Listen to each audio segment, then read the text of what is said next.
जब से हम पैदा हुए हैं हमारा मस्तिष्क लगातार काम कर रहा है। आपका शरीर सोते समय आराम कर भी लेता है, लेकिन मस्तिष्क कभी आराम नहीं करता। वो उस समय भी सोचता है जिस कारण आप सपने देख पाते हैं। मस्तिष्क बहुत सारे काम, कैसे सोचना है, संख्याओं को याद रखना, लिखने के लिए शब्द देना आदि काम करता है। बहुत से काम करने के लिए मस्तिष्क का स्थिर होना बहुत जरूरी है। आजकल की भाग दौड़ भरी जिंदगी में कम समय में अधिक काम करने के लिए दिमाग का सही समय पर सही प्रतिक्रिया देना आवश्यक है। इस वीडियो में हम आपको बताने वाले हैं कि मरने से ठीक पहले दिमाग क्या सोचता है। What do the brain think right before death? अब हम जानेंगे कि मौत के वक्त किसी के दिमाग में क्या होता है, क्या चल रहा होता है। किसी को इस बारे में सटीक जानकारी नहीं है। वैज्ञानिकों ने कुछ जानकारी जरूर एकत्रित की है, लेकिन ये सवाल अंततः एक राज ही बना हुआ है।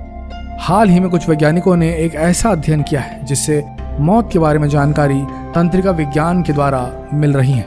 यह अध्ययन बर्लिन की चैरिटी यूनिवर्सिटी और ओहायो की सिंसिनाटी यूनिवर्सिटी के वैज्ञानिकों ने जीन स्टीयर की अगुवाई में किया है। इसके लिए वैज्ञानिकों ने कुछ मरीजों के तंत्रिका तंत्र की बारीक निगरानी की। इसके लिए उन्होंने उनके परिजनों से पूर्वानुमति ले ली थी। ये लोग या तो भीषण सड़क हादसों में घायल हुए थे या स्ट्रोक और कार्डियक अरेस्ट का शिकार हुए थे। वैज्ञानिकों ने पाया कि पशु और मनुष्य दोनों के दिमाग मौत के वक्त एक ही तरीके से काम करते हैं। साथ ही एक ऐसा वक्त भी आता है जब दिमाग के कामकाज की आभासी रूप में बहाली हो सकती है, और यही इस अध्ययन का अंतिम मकसद था। न सिर्फ मौत के वक्त दिमाग की निगरानी करना, बल्कि ये समझना कि किसी को उसके जीवन के अंतिम क्षण में मौत से कैसे बचाया जा सकता है। इन वैज्ञानिकों के शोध से पहले ब्रेन डेथ के बारे में हमें जितना जानते हैं उनमें से ज्यादातर जानकारी हमें पशुओं पर किए गए प्रयोगों से मिली है। तो मौत के वक्त क्या होता है ये जानते हैं। पहला, शरीर में खून का प्रवाह रुक जाता है और इसलिए दिमाग में ऑक्सीजन की कमी हो जाती है। दूसरा, सेरिब्रल कॉर्टेक्स में जरूरी रासायनिक अवयव कम हो जाते हैं और जिससे दिमाग में इलेक्ट्रिकल एक्टिविटी पूरी तरह खत्म हो जाती है। तीसरा, यह माना जाता है कि दिमाग शांत होने की प्रक्रिया इसलिए अमल में आती है क्योंकि भूखे न्यूरॉन अपनी ऊर्जा संरक्षित कर लेते हैं, लेकिन उनका ऊर्जा संरक्षित करना किसी काम नहीं आता है क्योंकि मौत आने वाली होती है। चौथा, सभी अहम आयन दिमागी कोशिकाओं को छोड़कर अलग हो जाते हैं, जिससे एडिनोसिन ट्राइफॉस्फेट की आपूर्ति कमजोर पड़ जाती है। एटीपी कम हो जाता है। यह जटिल जैविक रसायन है जो पूरे शरीर में ऊर्जा को स्टोर करता है और उसे एक जगह से दूसरी जगह ले जाता है। पांचवा, इसके बाद दिमाग की रिकवरी नामुमकिन हो जाती है, लेकिन वैज्ञानिकों की टीम इंसानों के संबंध में इस प्रक्रिया को और गहराई से समझना चाहती थी। इसलिए उन्होंने कुछ मरीजों के दिमाग की न्यूरोलॉजिकल गतिविधियों की निगरानी की। डॉक्टरों के लिए निर्देश दिए गए थे कि मरीजों को इलेक्ट्रोड स्ट्रिप्स आदि के इस्तेमाल से बेहोशी से वापस लाने की कोशिश न की जाए।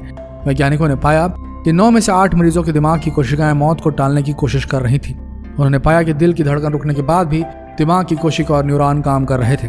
न्यूरॉन के काम करने की प्रक्रिया यह होती है कि वो अवशोषित आयन से खुद को भर लेते हैं और अपने वातावरण के बीच विद्युतीय असंतुलन बनाते हैं। इससे छोटे झटके यानी कि शॉक पैदा करने में सक्षम हो जाता है हमारा नर्वस सिस्टम। वैज्ञानिकों के मुताबिक ये विद्युत असंतुलन बनाए रखना एक लगातार किए जाने वाला प्रयास है। इसके लिए कोशिकाएं बहुत सारे खून का इस्तेमाल करती हैं और उससे ऑक्सीजन और रासायनिक ऊर्जा लेती है। वैज्ञानिकों के मुताबिक जब शरीर मर जाता है और दिमाग को खून का प्रवाह बंद हो जाता है तो ऑक्सीजन से वंचित न्यूरॉन उन छोड़ दिए गए संसाधनों को जमा करने की कोशिश करते हैं। चूंकि ये धीरे धीरे फैले बिना पूरे मस्तिष्क में एक साथ होता है, इसके बाद स्थिति डीपोलराइजेशन ऑफ डिफ्यूजन कहलाती है, जिसे बोलचाल की भाषा में सेरिब्रल सुनामी कहते हैं। इलेक्ट्रोकेमिकल बैलेंस की वजह से दिमाग की कोशिकाएं नष्ट हो जाती हैं, जिससे खासी मात्रा में थर्मल एनर्जी रिलीज होती है। इसके बाद इंसान की मौत हो जाती है। पर अध्ययन कहता है कि मौत जितनी अटल आज है भविष्य में भी वैसी रहे ये जरूरी नहीं।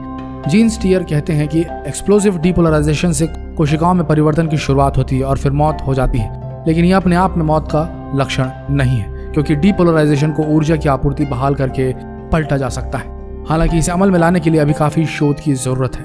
वैज्ञानिकों की टीम कहती है कि मौत की तरह ही ये तंत्रिका संबंधी पहलू एक जटिल घटना है जिससे जुड़े सवालों के आसान जवाब उपलब्ध नहीं है। उम्मीद करते हैं इस वीडियो ने मौत और मस्तिष्क में क्या होता है इस गुत्थी को आप सबके लिए सुलझाने में अहम भूमिका निभाई होगी। मिलते हैं अगले दिलचस्प वीडियो में, तब तक के लिए हमारे साथ बने रहने के लिए आप सबका धन्यवाद।